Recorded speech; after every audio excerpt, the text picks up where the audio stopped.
Welcome back to Leeds Lately. Leeds have, of course, just won, as you can see below me, 2-0 against Derby County. Before we get into that, make sure you go ahead and hit that big red button down below as well.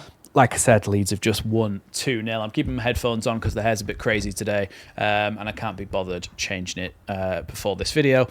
But yeah, look, Leeds have won 2-0 in a very convincing display. I thought we played well from start to finish. We struggled at the early stages to break them down.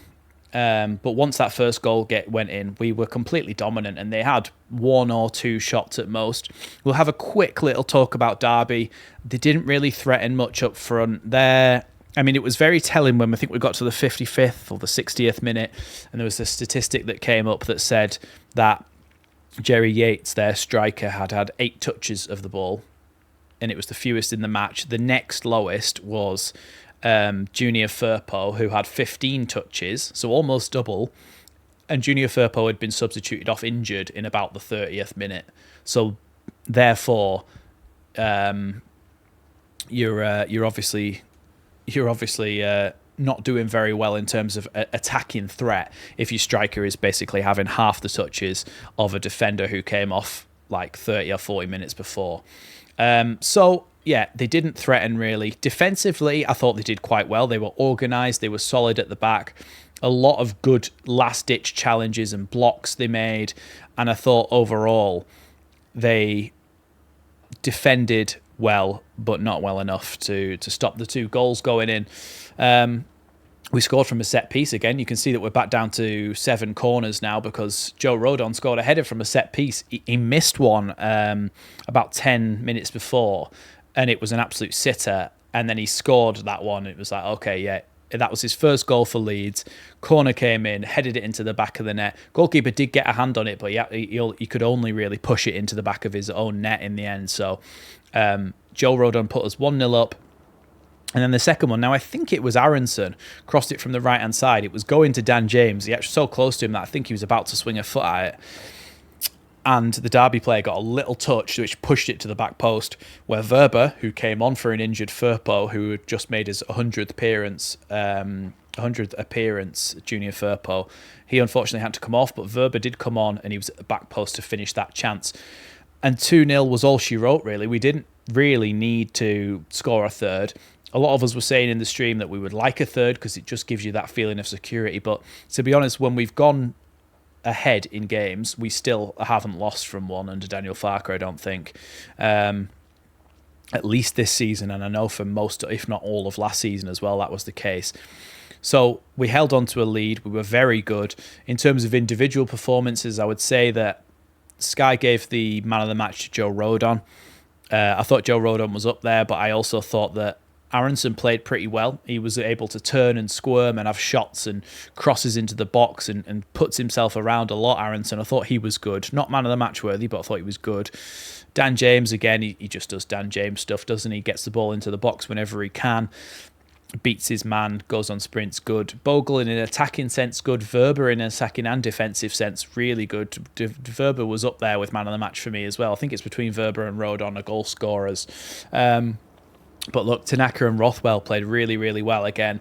Ampadu was on the bench, back on the bench again for this game.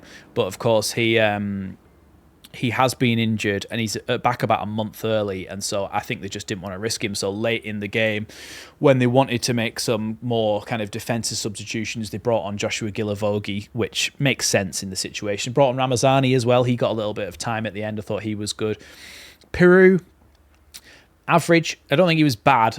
But I think he could have been involved a little bit more. But it's often the case when you're playing against a team who they were basically playing with a 5 at the back at times.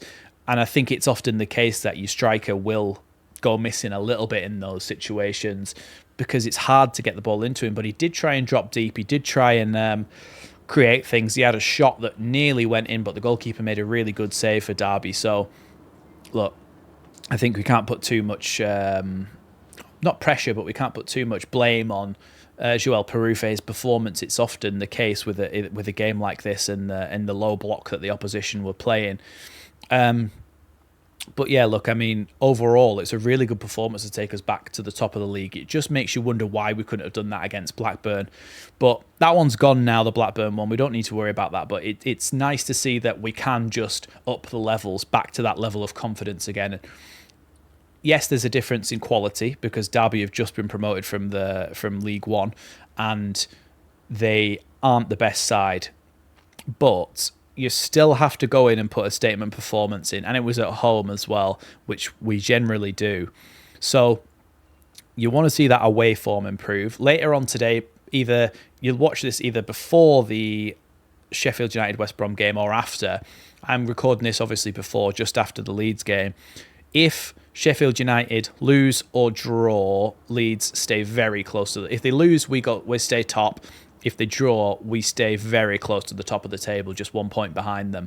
So that will be really good. That would be really good if they could lose, please, to West Brom. But look, good game. Goals from two brand new goal scorers who've never scored for Leeds. Verba doing going a long way to try and turn the fans' opinion of him. I thought he played really, really well today. Who else came on? Gilavogi didn't really get a chance to touch the ball. Ramazani, I thought, was impressive again, taking the ball, driving towards the opposition. And yeah, I just thought that he played really well, Ramazani, in the little minutes that he was given. There was a chance where he cut inside and he shot, but it actually cannoned off the backside of Joel Peru, so he wasn't able to actually get his shot on target. But look, we tested the goalkeeper from distance as well today, which I thought, I don't know if it's just down to the weather or what, but there was moments where we were on the edge of the box and we were charging towards goal, and it was like Dan James would go, okay, I'll have a strike at that, and he had put his laces through it and make the goalkeeper make a save. On another day, some of them could have gone in as well if they were either side of the goalkeeper.